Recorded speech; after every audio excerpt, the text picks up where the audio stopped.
नमस्कार दोस्तों, स्वागत है आपका A to Z स्टोरीज अद्भुत ऑफिशियल पर। साधु संत फकीर गुरु रहबरों की सदा ही जय जयकार। अब सज्जनों, राजा सिंधा सिंह ने जब सगाई का टीका और सगाई का सामान जो था वो वापस लाने के लिए पुरोहित और नाई को भेज दिया ददरेवा कि गोगा जी से सगाई वापस तोड़ दी जाए। अब नाई और पुरोहित रास्ते से जा रहे हैं अपनी अपनी ढींगे मारते हुए। तो उधर गोगावीर जी ने सोचा, मुझसे राजकुमारी श्रीयल ने अपने 9 लखे बाग में कहा था कि हमारे तंबर वंशियों में और आपके चौहानों में पुश्तैनी दुश्मनी चली आ रही है। पता नहीं नेगी यहाँ सबकी सलाह से आए थे या राजकुमारी श्रीयल ने इन्हें कुछ लालच देकर हमारे ददरेवा नगर को भेजा है। अगर नाई और ब्राह्मण सिंधा सिंह की बिना मर्जी किसी के बहकावे में आकर टीका लेकर यहाँ आए हैं तो उन पर क्या बीत रही होगी। मुझे वहां जाकर पूरी जांच करनी चाहिए। अब इस प्रकार मन में सोच विचार कर उन्होंने अस्तबल में जाकर अपने नीले घोड़े को बाहर निकलवाया। घोड़े की पीठ थपथपाकर उसकी पीठ सहलाई और सुनहरी साज सजाकर उसके ऊपर सवार हो उसे समुद्र पर चलने को कहा।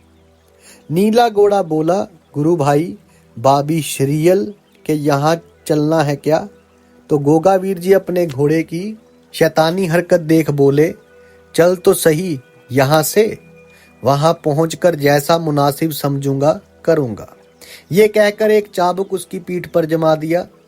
सो बंधुओं, नीले घोड़े ने तब आव देखा ना ताब एकदम अपने दोनों पंख फैलाकर आसमान में ऊंचा उड़ गया। तंदुल नगरी की तरफ अपना मुंह करके नीचे उतरना शुरू कर दिया। थोड़ी देर में तंदुल नगरी के समुद्र तट पर जा उतरा, जहां बैठे पुरोहित और नाई दोनों आपस में वार्तालाप करते हुए गुरु जालंधर नाथ जी की नाव और उनके मलाहों का इंतजार कर रहे थे।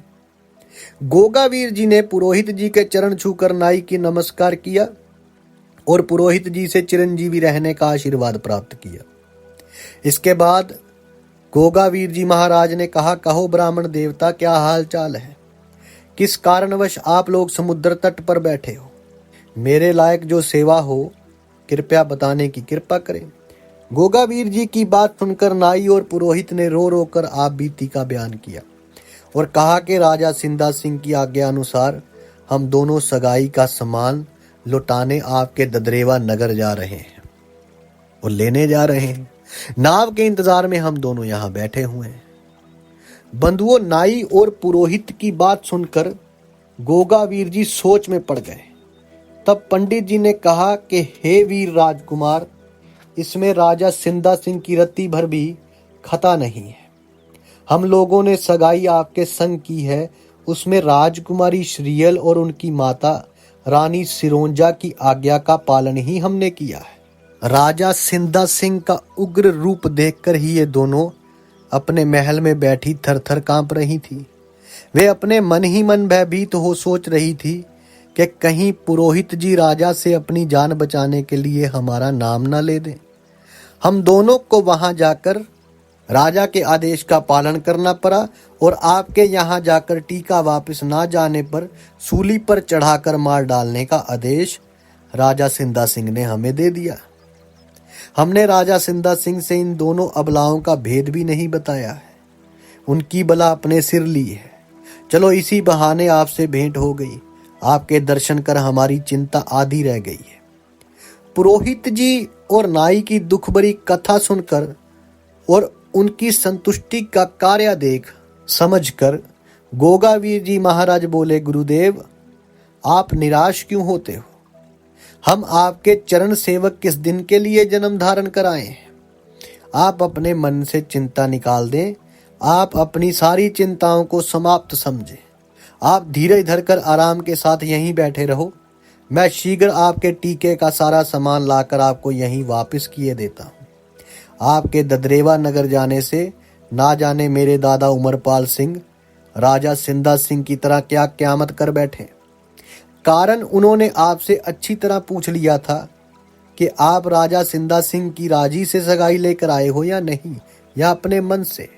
अब ये सवाल राजा उमरपाल सिंह ने पहले ही पुरोहित और नाई से पूछा था। तो इन्होंने वहां कहा कि वहां मेरे सामने झूठ बोलकर राजा सिंधा सिंह का नाम लिया था। गोगावीर जी के सामने और उनके दादाजी के सामने नाई और पुरोहित ने राजा सिंधा सिंह का नाम लिया था कि हम उनकी मर्जी से ही टीका लेकर आए हैं।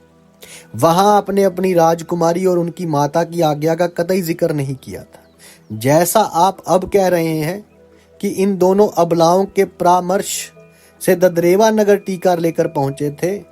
पुरोहित जी, आप खूब अच्छी तरह जानते होंगे कि झूठ छिपाए नहीं छिप सकता, इसलिए आप राजी खुशी टीका हमारे यहाँ जाकर राजी खुशी नहीं ला सकते हो। हमारे दादा, पिता और माता सगाई वापस करने में अपना बड़ा अपमान समझेंगे। बहुत मुमकिन है आप दोनों को कैद खाने में बंद करवा दें। वहां आप दोनों पर क्या बीतेगी ये मैं नहीं बता सकता, इसलिए तुम्हारा हमारे यहाँ जाना खतरे से खाली नहीं है। हमारे घर के लोग आपके राजा के मुकाबले पर ज्यादा ही खफा होंगे। वहां आपके जाने पर ऊंट किस करवट बैठेगा कुछ भी नहीं बताया जा सकता है। अभी आप लोग राजा सिंधा सिंह की फटकार से दुखी हो, कहीं ददरेवा नगर पहुंचकर आपकी चिंता दुगनी ना हो जाए। इसमें हम लोगों की बड़ी बदनामी की बात है।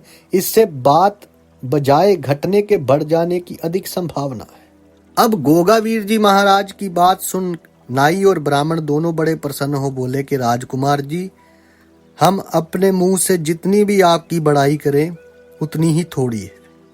हम में आपका गुणगान करने की शक्ति नहीं है। हम आपको आशीर्वाद देते हैं कि परम पिता परमात्मा आपकी मनोकामनाएं सारी पूरी करे। हमारे राजा सिंधा सिंह या राजकुमारी श्रीयल के भाग्य का ही दोष है जो वे ऐसे धीर वीर योद्धा से नाता तोड़ने की जिद कर बैठे हैं। उन्हें एक दिन अपनी करनी पर पछताना पड़ेगा। उन्हें इतना सुगढ़ दामाद तीनों लोकों में ढूंढने पर भी नहीं मिल सकता। हम दोनों आपकी आज्ञा मानकर यहीं बैठे समुद्र की हवा खाते रहेंगे। आपके पास आने पर ही सगाई का सामान लेकर किसी अन्य राज्य में राजकुमारी श्रीयल की सगाई करने चले जाएंगे। प्यारे दोस्तों, यहाँ गोगावीर जी ने पंडित और नाई को समझा बुझाकर अपने नीले घोड़े पर सवार हो उसे पैर की एड़ लगाई। गोगावीर की अपनी पीठ पर एड़ लगते ही नीला घोड़ा कबूतर की तरह आसमान में उड़ गया और पहले के समान ही उतरकर अपने समुद्र तट पर आ पहुंचा। फिर समुद्र तट से उड़ान भरकर महारानी बाछल के महल तले जा पहुंचा। तुरंत ही गोगावीर जी महाराज ने अपनी माता महारानी बाछल को उनके कक्ष में पहुंचकर नमस्कार किया और सारी घटनाओं को विस्तार पूर्वक सुना डाला। अब अपनी सगाई की सारी सामग्री अपनी माता से वापस ले ली जो उसकी माता ने सुरक्षित रख छोड़ी थी। माता बाछल ने कहा, बेटा गोगावीर जी, इस प्रकार सगाई का सामान वापस करने पर बड़ी बदनामी होगी। अब देखिए, किसी भी जमाने में सगाई तोड़ने से अब लोगों के मुंह पकड़े नहीं जा सकते। तो वो तो राजा की सगाई टूट रही थी तो लोग तो बातें बनाते ही, बदनामी होती ही। तो गोगावीर जी ने उत्तर में सिर्फ कहा कि जननी, इसका भी उपाय किया जाएगा, क्योंकि गोगावीर जी के पास सब के उपाय हैं, क्योंकि उनके गुरु महायोगी गुरु गोरखनाथ हैं। तो गुरु गोरखनाथ जी की दया के कारण कोई बदनामी नहीं होगी। जो होगा उससे भुगतना ही वीरों की वीरता है। घबराने से कोई काम नहीं संभलता है। इस समय मुझे जाने की जल्दी है, आकर अपनी सब योजना आपको बताऊंगा।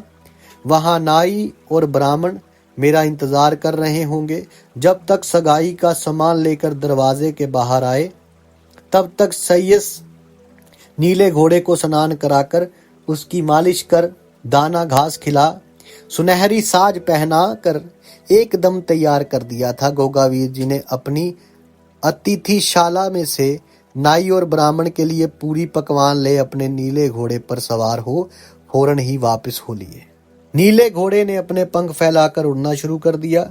जिस प्रकार काले बादल की लालिमा ने बाज मंडराता हुआ उड़ता है, उसी तरह कबूतर समान कलाबाजी खाता हुआ शीघ्र ही समुद्र पार नाई और पुरोहित के सम्मुख पहुंचकर खड़ा हो गया। पंडित जी को प्रणाम कर गोगावीर जी महाराज ने अपना मस्तक नवाया।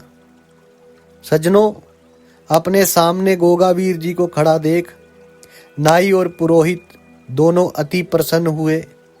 फिर धीरज धरकर बोले, आपने लौटने में बड़ी जल्दी की।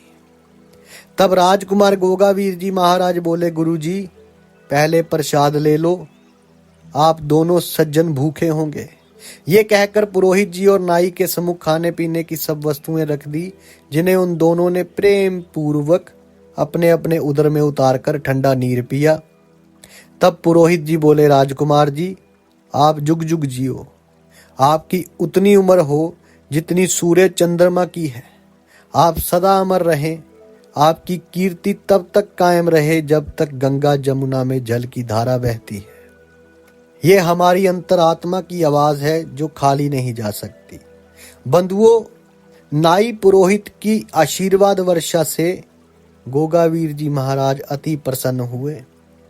पुरोहित जी के चरण छूकर सगाई की सारी सामग्री उन्हें भली प्रकार समझा कर सौंप दी और अपने हाथ जोड़कर बोले, गुरुदेव संभाल लो, कोई चीज बाकी तो नहीं रह गई है। इतना सुनते ही पुरोहित जी ने फिर आशीर्वाद की झड़ी लगा दी। जब आशीर्वाद से छुटकारा मिल गया तब गोगा जी बोले, गुरुदेव आपसे मेरी एक प्रार्थना है, आज्ञा करे तो आपसे कहने का साहस करूं। वैसे मुझे पूर्ण आशा है कि इस छोटी सी प्रार्थना मान लेने में आपका कोई विशेष हर्ज नहीं है। आपका क्या जाएगा। जब आपने मेरी सगाई का टीका चढ़ाया था और बाबा जी और पिताजी ने आपको दक्षिणा देनी चाहिए थी, तब आपने ये कहकर अस्वीकार कर दी थी कि ये आज से हमारी बेटी का घर हो गया है, इसलिए किसी प्रकार की दान दक्षिणा हमें स्वीकार करने का अधिकार नहीं है।